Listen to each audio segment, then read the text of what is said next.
Stop at the 50? I have a hard stop at 50, yeah. Cool. Hello, Sid. How's it going, Emily? How are you? I'm so well. This is my first cozy and curious live stream in probably 2 or 3 months.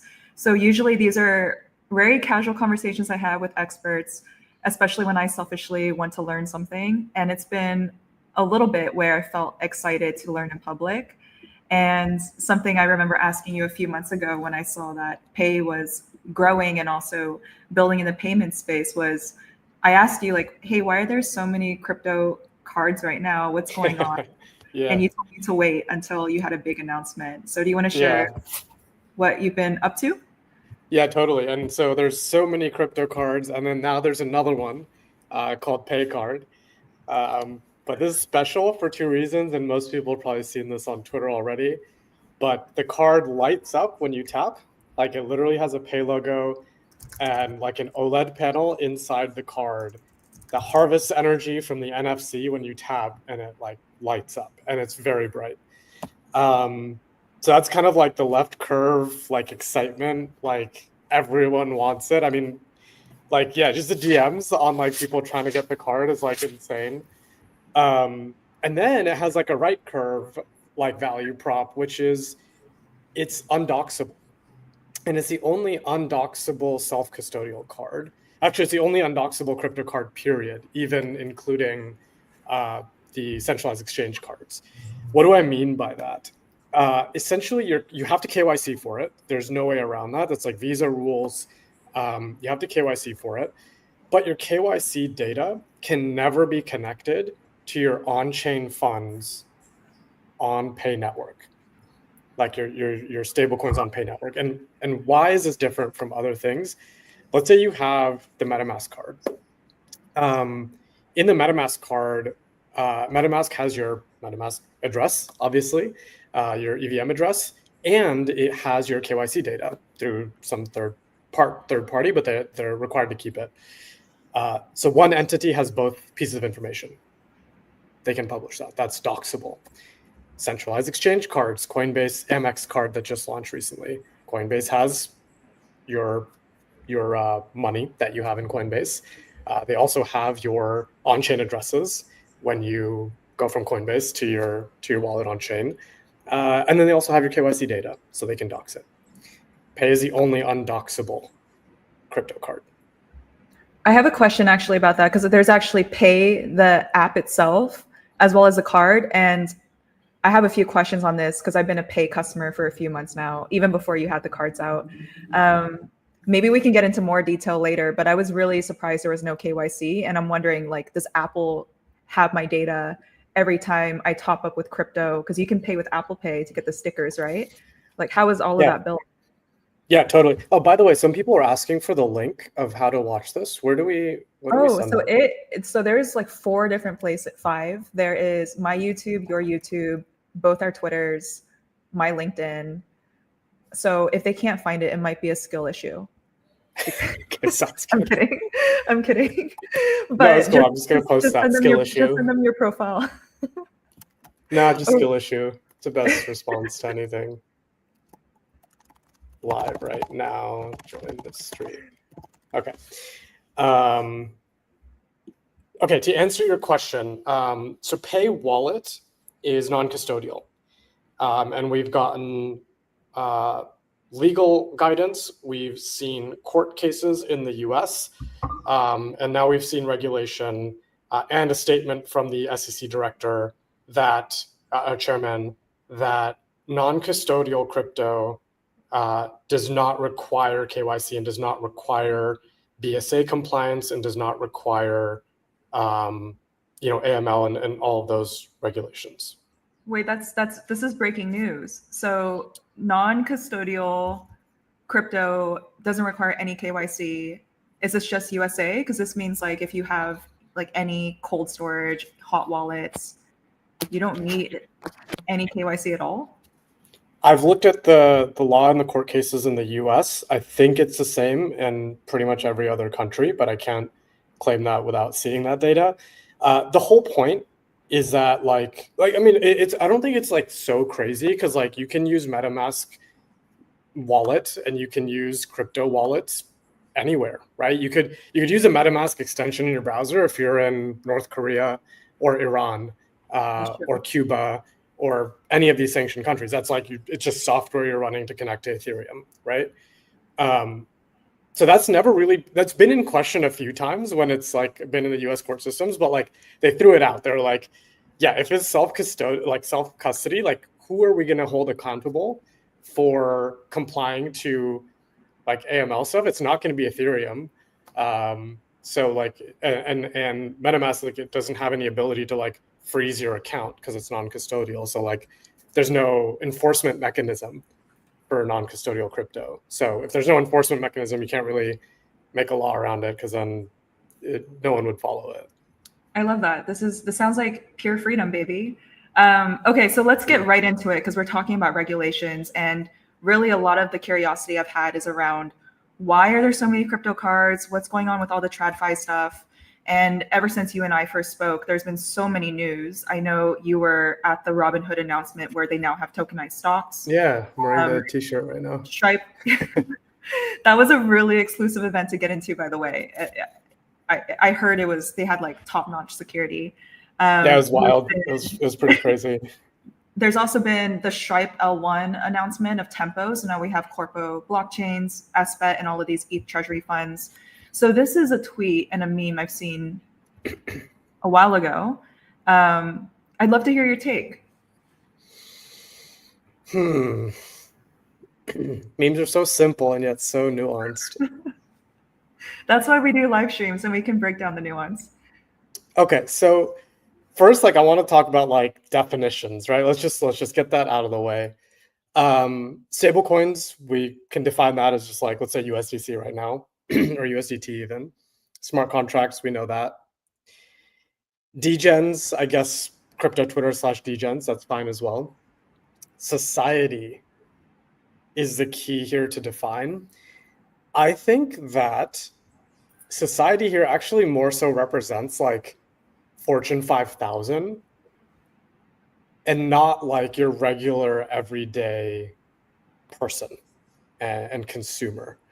And the reason I say that is like your regular everyday person still doesn't know or care what stablecoins are. And so this meme doesn't apply. So like, okay, so now we're talking about Fortune 5,000.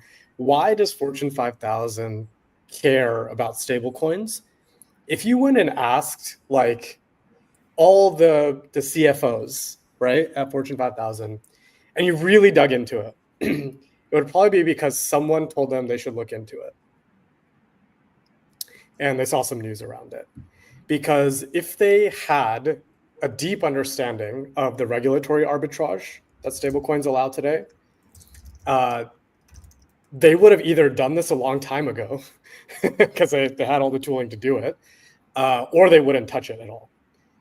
And so it's just kind of this weird thing where like this hype builds up and people become more comfortable and more willing to take risk. And obviously the Genius Act and regulatory changes since January have a big part of that. I think like bold and courageous players like Stripe who are willing to take the first step have a big part to play in this.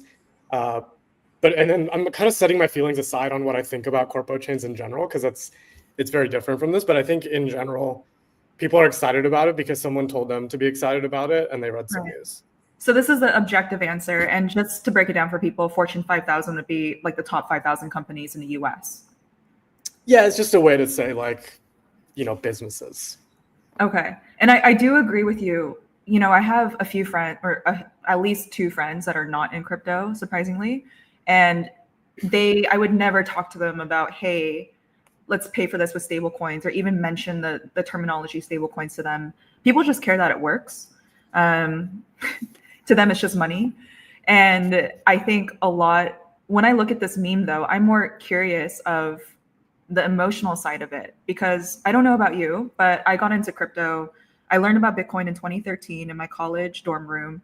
And I love the idea of peer-to-peer, pure sovereignty, permissionless. We don't need central banks, and it's deviated so far from that. And I also get the excitement, but how do you hold both those spaces in your mind, that cognitive dissonance of, okay, we have corporate chains coming on, but at the same time, Robinhood brings so many people on chain or introduces them to the concept of crypto.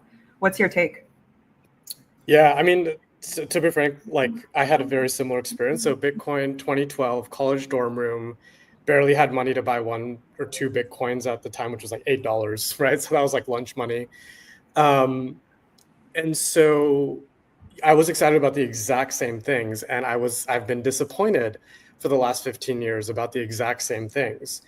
So we're very aligned on that. And it's really nice to hear you say that. The cognitive dissonance is we were supposed to have a transition of power from governments and corporations to people when it came to money. That transition of power has not happened at any kind of relevant scale for most people in the world in any kind of meaningful way. And maybe we almost started like seeing it a little bit with like stablecoin adoption in a few different countries around the world. But even then it was like still quite minimal. And I know people like to talk about like, oh, stablecoin market caps, like 100 and whatever billion, 200 billion plus, whatever. That is like such a tiny amount compared to like, I think last time, which I was like $200 trillion worth of like liquid financial wealth in the world. So like, yeah, it's basically nothing. And now I see us going back the other way, which is corpo chains. And I think, like, I don't know, people keep posting that like corpo chains are bullish for ETH. And I think there's some twisted logic, ETH and Bitcoin, Solana and whatever. And so I think there's some twisted logic where people are like, okay, these are like open chains so that, you know, trillions of dollars from institutional are going to come onto these chains because they don't want to put it on Ethereum or Solana directly. Cool. I believe that. I think trillions of dollars are going to come on to Stripe chain and Circle chain. There's absolutely no doubt about that over the next like 10-year time frame.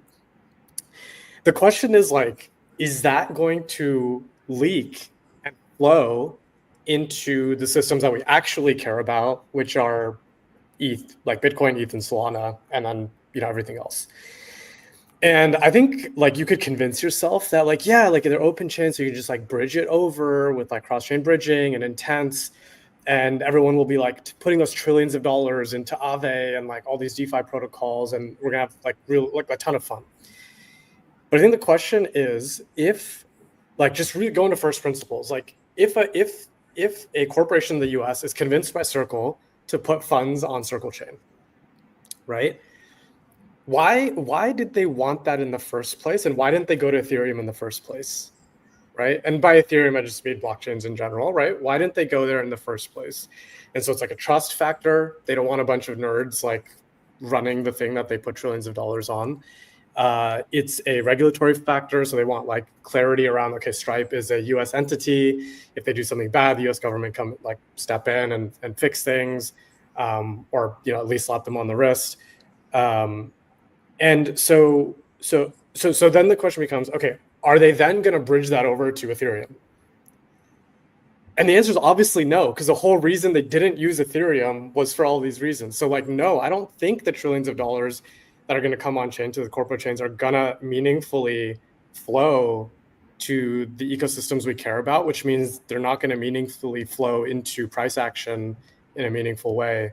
So like, regardless of whether you want to make money or you care about decentralization and the philosophy, like neither of those things is supported by corpo chains.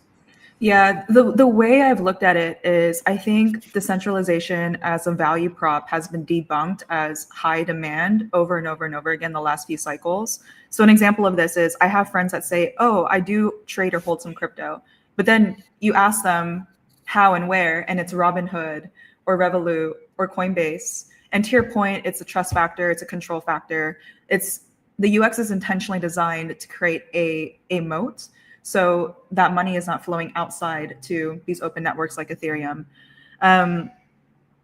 Yeah, most I'm people don't care about decentral. I mean, they're just trying to make money. Like if you're here to make money, it doesn't matter whether you're trading on Coinbase or Binance or on Uniswap. It literally doesn't matter.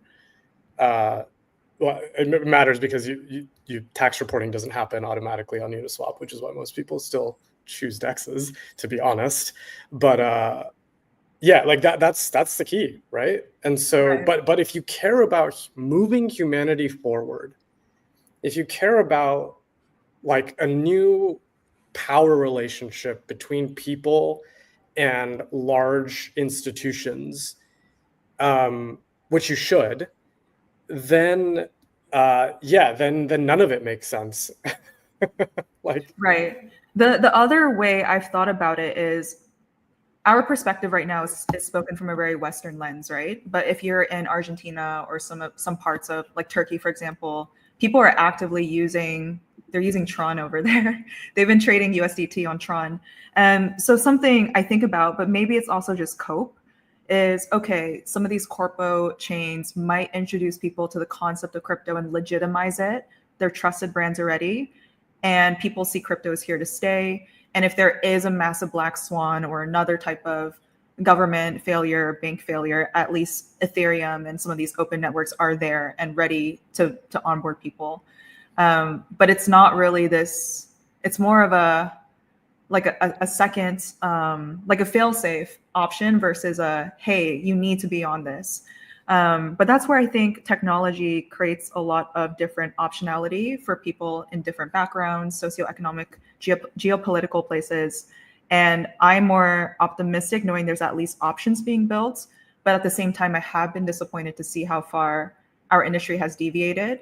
And I do hold that cognitive dissonance in my head as a marketer, knowing sometimes the idealistic value prop just doesn't convert as well as the ease, convenience, and number go up. absolutely. But I think like if I think about the long term, I feel a little bit better. In the long term, truth always wins. In the long term, people that prioritize the benefit of others always win. And doing the right thing always wins. And so, yes, like, look, it's a money grab. We have, 30 stable coin chains launching in the last 3 months, raising hundreds of millions of dollars randomly for cloning EVM and writing a Git book doc site. Like, fine, right? Like, you can't do anything like about that. This is a free world. But I think in the long term, open networks will be here with open arms when catastrophe happens. And catastrophe has happened in a few places already around the world. I was in Buenos Aires for 3 weeks last year. I was living there with my co-founder, Callum. He's our CTO. And we just wanted to immerse ourselves like very deeply in what living in Argentina felt like, because everyone talks about it as if it's like, yeah, like, they've converted their currency to like USDT or something like that. And it's like, no, that's really not what it is. People use it for savings. It's a savings asset. So they use it. Most people that do use it maybe once or twice a month to go, put their paycheck into a stable asset and then maybe pay for rent or something like that. You can't use it day to day. The capital controls in pretty much every country around the world that has a weak-ish currency stipulate that you can't do official business in a currency other than the local currency. So yeah, merchants can't accept crypto. It's just not legal. Of course, people do and small businesses do and all that stuff, but like official merchants. Where am I going with this? I think where I'm going with this is that, the catastrophe, yes. So in 2002, the Argentine government froze withdrawals for all bank accounts in Argentina. This is fact, like Google it, ChatGPT it, this is real. They froze it for about 2 years. So you could literally not withdraw your money from your bank account for 2 years. Fact, for like 50 million people. That's like the population of Argentina, right? And then when they enabled withdrawals 2 years later, they force devalued the currency by 60 to 70%. Yeah. They also put a cap on how much USD you could buy. That's still in effect. Yeah. As far as I know, like it's like a couple $100 or something like that a month. And so, and you have to buy that at the official rate, and there's like tax you have to pay and weird shit like that. So, yeah, that catastrophe hit, and that's why Argentina has the stablecoin adoption it has, because there was true catastrophe and trauma. That hasn't happened in the US or in Western Europe, really.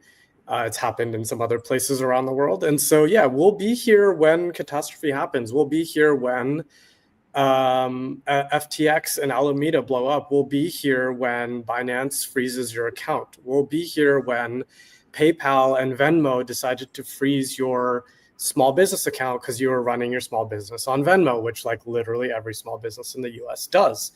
We'll be here when banks fail. And so, like, yeah, I think in the long-term horizon, things are definitely getting worse in society. And I think you're right, which is like Ethereum, we just keep doing what we're doing. Crypto, we just keep doing what we're doing, keep building and trying to improve people's lives, and build in a decentralized and non-custodial way, because that's the only way to ensure that you're not beholden to corporations and governments. So speaking about things getting worse, I saw you did an interview with Andy and Rob from the Roll Up, and they use this like really engaging hook. Stablecoins are broken, and I just had GPT summarize it. I'm curious: is this one? Is it accurate? Because you never know with GPT; it could be hallucinating. But I'm really curious to dig into the spice of this statement here: why stablecoins are broken, and so one, tell me if this is accurate, that you claimed that most stablecoins run on public blockchains where every transaction and balance is permanently visible. You argued it's irresponsible, unethical, and potentially illegal. You also said earlier it's a money grab. So before I ask any questions, did AI get it right? I believe that is exactly what I said. I think the words irresponsible, unethical, and potentially illegal are correct, and I can debate that and argue why I believe that. And so the first part of the statement is correct, Okay. right? I think we all know, like every blockchain that stablecoin exists on right now, the balance is permanently visible for every transaction to every wallet. Right. And it will be visible forever. So what I'm curious about is how did you build the Payy network in a way where it works with regulators? Because it seems like, to your point, with a lot of crypto, or not a lot, but some of crypto being a money grab, you have to balance, how do I make institutions happy? We have all these ETH treasury funds right now. How do I also make sure that regulators will be happy with this? How do I sell a narrative so price speculators or token speculators add to the price action? How do you find that middle balance? Like, for example, the Payy card is being used on Visa and or MasterCard networks. So that's a very centralized Web2 network. But I know there's also some there's a reason that you recognize there's a problem with current payments. So how do you balance that in your mind when you're building?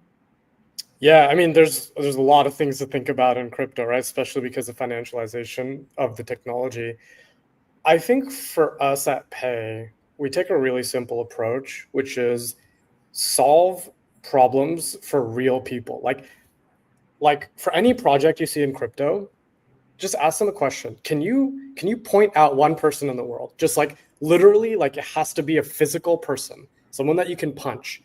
Can you point out someone in the world and say, this project that you're building is improving their lives?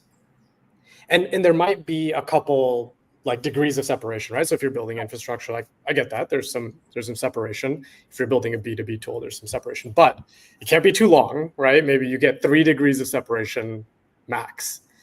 But within 3 statements, you need to be able to convince that you're going to actually improve a physical, real person's life. And if you can't do that, it's basically like bullshit, to be honest. And I don't think I'm saying anything crazy here. I just think we've lost the critical thinking because everything is so exciting and new sounding, and people are really good at like creating narratives in certain ways that like hook people in and excite people. But like, yeah, a couple questions in, it's pretty easy. But if you ask the right questions, I think you can find out. So Yeah. what We've we lost the keep in our plot. minds, go ahead. I was going to say we've lost the plot a little bit. To your point, the industry being so hyper financialized. I was trying to explain this to a friend that works in tech. She's ex Google, ex Meta, and she's a user researcher, and she was asking why are there no user researchers in this space in crypto, and I had to sit there and think about it, and I was like, what actually is going on is that a lot of VCs look at crypto because their quote unquote IPO or liquidation event is a TGE, which can happen a lot sooner than a true IPO or acquisition, usually a 10-year timeline. And when it's purely off of a token asset, that is based off of belief and speculation and narrative. So oftentimes you don't need to necessarily build a product or build something that is solving anyone's problems. You just need to sell a belief and narrative. And I do think that timeline is dying out because we now have an oversaturation. So we're seeing companies like Payy that are actually solving real problems, and we see this meta shift to revenue generating. But it is pretty crazy to think that this is just traditional business foundations, and we've deviated really far. Yeah. I would also caution a little bit on the revenue generating meta, because as silly as it sounds, it's still a meta. And the reason I say that is revenue is a very tricky concept in crypto because there's a lot of different ways money can move back and forth between different parties to make it seem like there is revenue, like real business value driven profit, when there is not. And so this is going to be, I think in 6 months, people realize this, but they'll realize all these like high revenue, high volume products that we see now, it's going to end up in the same place where it just turns out like, okay, someone was like loaning tokens to someone, and then they were like using that loan to like do revenue on the chain, and then they were paying it back. Like it's just like I hear this every single day. We heard it with market makers. Yeah, like we heard it with market makers a few months ago. We saw it with movement. I mean, we can go on, right? But it's just like every time it's like, oh, revenue meta. This sounds like this is the one. Like, but it's like, no, again, can you point to a physical person in the world and say how you are improving their life? That's the only test for me. So yeah, you heard it here first on the Hype podcast. Revenue meta is cooked. Okay, I do want to talk about revenue and how Payy makes money because I have used Payy before. And when I first added crypto, I bought a sticker with Apple Pay and there was no fees whatsoever. And I also see that's a value prop. But real quick before we get to the revenue meta for Payy, I want to dig into this a little bit more on the stable coins on public blockchains and Payy being a completely private network. So USDC can be frozen, right? But if it's on Payy network, how does that work? Does it mean I have full control of it? So kind of stepping back, so USDC can be frozen. There is a blacklist mechanism in the ERC20 contract. But it's like very rarely used. So like regular people don't have to worry. I know there's some weird FUD around USDC, which itself sounds like a weird concept, but like it's good. You're not going to be frozen a regular user. You're going to be frozen if it's like usually state actors or like a really big crime or something that just really gets the government's attention. That may change into the future as Genius Act and like more regulation is written, but I think as of now that's the case. USDC on Payy network is wrapped, which means the ERC20 whitelist does not apply once you get into Payy network. What can be blacklisted is the Payy bridge address. But we're partners with Circle. We're in the Circle Alliance program. Like we can figure out ways to get them what they need. And so this comes into the title of the white paper for Payy is private and compliant electronic cash, or private and compliant peer-to-peer payments network, or something like that. I forget exactly. We changed it a couple of times. But the point is, private and compliant is in the title. And we have built privacy and compliance from day one into the design, into the network, into the production product that is shipped to thousands of users, millions of dollars, people using it today. There is no other product or protocol or anything that even comes close to that. So all of these stablecoin chains that we see today, they're like, oh yeah, we'll have confidential transfers. Yeah, totally. And you read the docs and like, yeah, we'll have confidential transfers. I read ARC's white paper, literally like 5 sentences on privacy. And it's basically like, yeah, it's a modular design and we'll be able to add in stuff and maybe we'll use TEEs, right? They're going to have a really rude awakening because privacy is not something you can just slap on and turn on a toggle. Right. We know this because for 2 years, like we've been doing it. Really big privacy folks like Aztec that we've been working with, they know it. People that are building privacy projects like Railgun and et cetera, they know it. It's like you mess up the UX really badly when you have to slap it on top. And so, yeah, I mean, I think it's going to be a rude awakening. And then I think we're going to be the best stablecoin payments chain because there's already privacy and compliance built in. It has to be. I've heard privacy. I'm not technical, but I've heard like Aztec has been building for at least 7 years now. I've heard privacy has to be built from the bottom up. Yeah. Can you take any stable coins? Because sometimes I see certain chains have their own stable coin. I'm not sure if that's for economic or monetary reasons. Do you mainly use USDC or is there another stable coin that can be used on Payy network? Yeah, Payy network is configurable. Today we've only allowed wrapping of USDC, but that's a config change that we can add other tokens. To be honest, again, the question is what user problem are we solving? Today, using USDC does not present any clear problems for the user. If that changes, then we may change tokens, or if we want, let's say, yield-bearing stables in the future, we may change tokens. If we hear a bunch of users being like, look, I really hate USDC for X, Y, and Z reasons, it's like, USA coin, cool. We might think about, adding support for other currency stables. But for now, our current user base is happy with the product because they can accomplish real world things with it. Awesome. Okay, so going back to this very controversial statement that the revenue meta is cooked. I didn't even tweet that yet.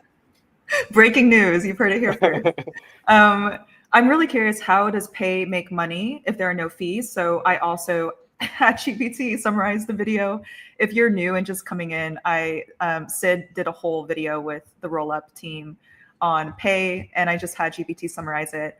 And something I was curious about is because me as a user who has used Payy before, there are no fees to move my funds, to purchase crypto. Are you subsidizing this to capture market share, or what are you doing exactly? Yeah, I mean, look, I can't say revenue meta is cooked and then be like, oh yeah, we're going to make, tons of money off of all of our users. So here's how we see it. So philosophically, we believe that moving money should be free, the same way moving data is free. You don't have to pay to send an email. Yes, you pay your ISP for internet. There is payment happening, but for data itself, in many places you don't pay for it. Now you may have caps, right? So you have let's say some places have a 2 terabyte cap for a month or something like that, but you don't think about payment when you send an email. And so when we think about Payy, you shouldn't think about a fee when you pay someone. Now I mentioned this comparison to an internet. So there are ways to make money, even if sending an email is free. And so we haven't enabled any of these things, but obviously you could imagine additional features for a fee. We will obviously have investments and other yield generating products inside Payy Wallet, which we may take a fee on. We have obviously interchange from Visa, which we can earn. There's a lot of ways to make money without making it super annoying for users where like I send you $10, but you get like $9.98. Like that's Cost just PayPal. annoying. Yeah, That's just that's that's fair. I just recently annoying. had to go through that with PayPal. I think Revolut is free, but yeah, I'm just dishing on PayPal because the friends and family fee and the service fees, especially when it's cross, when it's different, when you're doing foreign exchange, like Yeah, euros to dollars. yeah. I mean, look, like Robinhood did free trading. They broke the internet for a little bit because people were like, how can you trade stocks for free? And then they figured out how to make money, which is by selling your shitty retail order flow to market makers. So there's always ways to do it. And so that okay, that makes sense. So there is, I'm assuming, some form of subsidy to capture market share, get people really loving Pay, telling their friends, and then now you have the Pay card. How does the card light up? Does it have a battery? Can I charge it, or what Yeah, I mean, happened? I have a few here. So like this is the card if you haven't seen it like in person / virtually in person. If you look closely, you can't really see it, which is the whole point, but there's a Pay logo in the middle. Can you see it on stream? No, it's Okay, just a it's like super green card. it's really Uh, faint. The point is like you can't see it while it's off, but when you tap it, there is an OLED panel. If you're familiar with OLED, it's like LED panel, like similar to like TVs and stuff, right? So there's an OLED panel embedded in the card. It's very, very, very thin, obviously, and there's electronics in the card that harvest radio energy from the NFC terminal. oh my goodness! So it's like So this is like some yeah, Tesla energy, like Nikola Tesla energy theory, where it's like the current's going through the air. yes, it's induction. It's essentially induction through electromagnetic waves. I'm not an electrical engineer, so like if I say something wrong, like please correct me. But that's my understanding of it. Sid has just Um, admitted that free energy exists. yeah, it's actually energy is all around us because there's radio waves all around us. So like regular radio, AM, FM, Wi-Fi, cellular radio. It's actually all here. It's just very, very low power. But there's a whole branch of electrical engineering called, I want to get it right, piezo electronics. Someone in chat, correct me if I'm wrong. I think it's called piezo electronics, which is about harvesting energy from electromagnetic waves. Wow, this could It's be yeah, the it's thing. some crazy sci-fi shit, Really, but it this could be works. Like the it's thing that like this is onboard. it. It's happening, and I'm going to show you. So I have every like new iPhone has NFC in it, Right. and so I can give you a very quick and like demo of what the light up experience looks like. Now, point of sale systems at stores are way more powerful, so it's brighter and it lights up for longer. The iPhone one's just going to blink, but you can kind of get an idea. You see that? Wow. Yeah. This is going to Oh, it's be kind of what blurry, right? onboards Oh, the there we next go. billion. Yeah. That's crazy. That's really cool. Yeah. And yeah, a lot of people are actually asking how can they get the card. It's all They referral know, based. they know how to get the card. They know they have to download Pay and they have to get 100,000 Pay points. And we made it kind of so I thought about this, right? And I was like, I don't want it to just be about like you have to deposit like $10,000, right? Because that's inaccessible for a lot of people. And I was like, that doesn't seem fair. So we did like a dual system. So if you have money, you can just deposit money and claim a balance points every day until you get 100,000. But if you don't have money, you might have friends. And so you can refer your friends. And if they sign up for the Pay card and they receive the Pay card or get accepted for the Pay card, then you get 10,000 points. And so we really tried to balance that. Like if you have money and no friends, or you have friends and no money, or if you're in the middle, you can do a little bit of both. But we wanted it to be fair and accessible to people. I think someone just said 100K Pay points is a pain. I don't think so. It's like 10 people that you have to refer. And if they literally KYC and sign up for the card, you get the light up card. So I'm now shilling my Pay code because I also asked Sid and he said you need to have a bigger social network, Emily. Make some friends. Emily has friends, but she just doesn't want to doesn't want to do it. They just don't know what stable coins are. You know, they're still using their euros and Yeah, but dollars. you got that's why we gave you an out to show them the light up card. Yeah, I'm You just don't gonna have to click care that. about shit. You don't have to care I about know. crypto. You don't even have to care about tech. I'm just gonna say that I met a CEO that invented free energy, and then I'm gonna clip where you showed the card lighting up next to your iPhone, and I'll say, please help. I just screenshotted this because literally like the please use my pay code. I love that. That was literally the vision. So thank you. I'm not desperate, but I kind of am. Okay, I'd really love to talk through your vision of the future of crypto, especially with all of this traditional finance institutions coming in, and your timelines on how we get there. Yeah, I think I think it'll get worse before it gets better. And here's why. I think the ecstasy from corpo chains is going to dry up a little bit. Unfortunately, I'm not trying to fight anything here. This is just my opinions. You may not believe this. Uh, because I think the values aren't going to flow back to token chains. Um, I may be totally wrong. This is just logically and emotionally how I feel. Second, we didn't talk about digital asset treasury companies. Yeah. What's your take on that? Because there Yeah, is some FUD on the timelines where it's eventually going to blow up and there'll yeah, be cascading sales. What's your take? yeah. I mean, whenever you have hysteria at this level, it doesn't sustain. That is a fundamental human truth, as real as like you're gonna fall down one day and hurt your knee. Like it's just gonna happen. Um, and the worst part I think is you have these massive singular holders, which if they dump, which they might be required to, could cause catastrophic uh, price action. My CTO is literally like messaging me on the side. He's like, "Dude, stop fudding."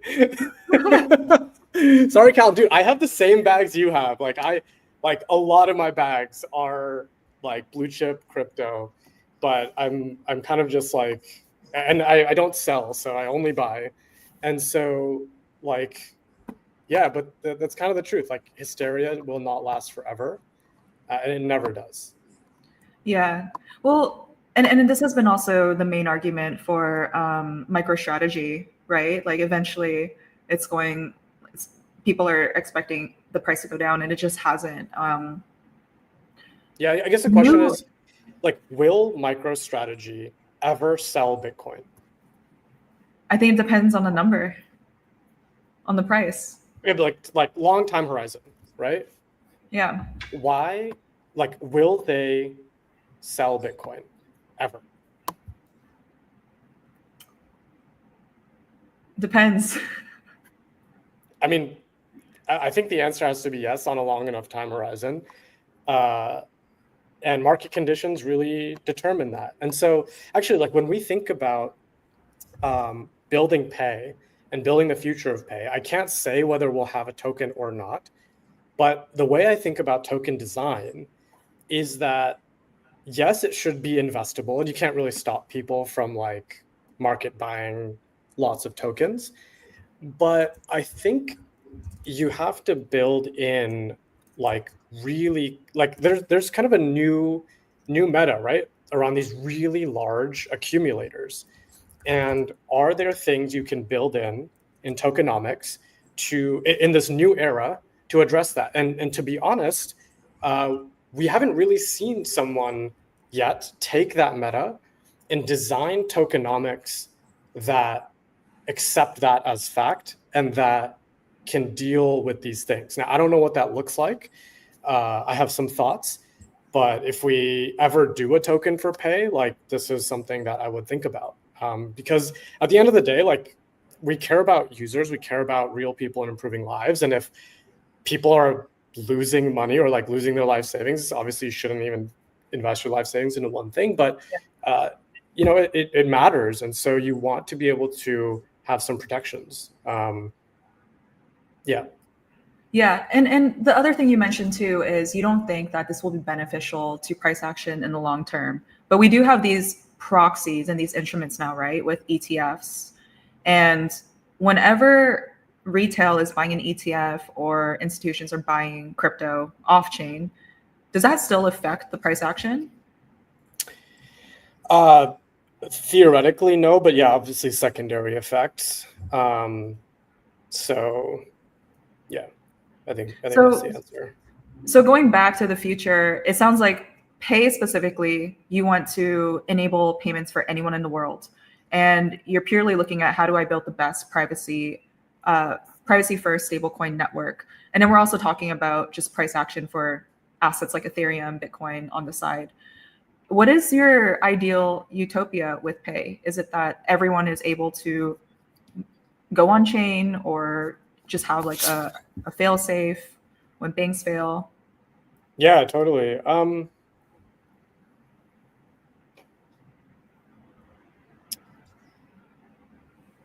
So my stated goal by the end of the year, and I'm going to fully publicly say this and commit to it right now, and it's really scary for me, but I'm going to do it anyways, is that I'm going to close my Chase bank account by the end of the year and fully bank on Pay. Wow. And like as I say that, it's like scary because we grow up with this idea of a bank, and it's like it's this big building, and you trust it, and it's like they can do no wrong, you know. Uh, but over my lifetime, like all of that has like slowly chipped away, but I still have this, like, it's almost like a childhood like thing deep inside of like a bank, and it just feels so solid. And so why I say that this is my goal is because with self-custody and decentralization, essentially with the Bitcoin white paper, we were given for the first time in humanity the ability to self-custody digital assets. And I think we've taken that tremendous unlock for humanity and not really done much good with it. And so what we want to do at Pay is to do good with that. And to do good means to enable a self-custody, quote unquote, bank account for everyone in the world, where people can feel safe and secure about the money that they spend their hard life, like their whole lives accumulating, that they can send it and spend it to whoever they want when they want to. They can earn and invest on that money in a way that's safe. And they can eventually borrow money against certain things, whether that's your reputation, which is under collateralized borrowing, Right. or against existing assets that you have for collateralized borrowing. So that's the vision. The vision is to do sending, spending, or sending, investing, and borrowing fully self-custodially and on chain in a private way that is accessible to every single human in the world. That's amazing. I think this is pure founder mode, and I can't wait to see your TikToks where you're like day one without my Chase account, and you're just Yeah. using you're just using Pay. I think this Yeah. is we do have a hard stop, so this is a great ending point. And there's so many content ideas that came to mind when you said you're going to close your bank account. For all of the people who have just joined, do you mind showing them the free energy card one more time with your account? And then Totally. please use my referral code on the bottom so I can also get a card that harvests energy and lights up. All right, here we go. Oh, come on. That's Hold on one crazy. second. No, it worked. Did it work? Okay. Yeah, no, it's working. The iPhone NFC is kind of weak, so you don't get the full effect, but yeah, that's it. And closing thought here, Emily, it is possible to control your money and therefore control your future today.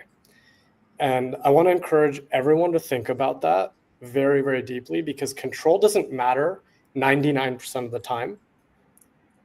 It matters in that 1%, and that 1% Right. is the most critical time. And so that's what we're building Pay for. And we believe that everyone in the world can bank themselves. Absolutely. I think that's a great closing point there. Thanks so much for your time, Sid.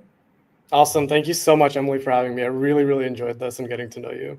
Same. Bye. All right.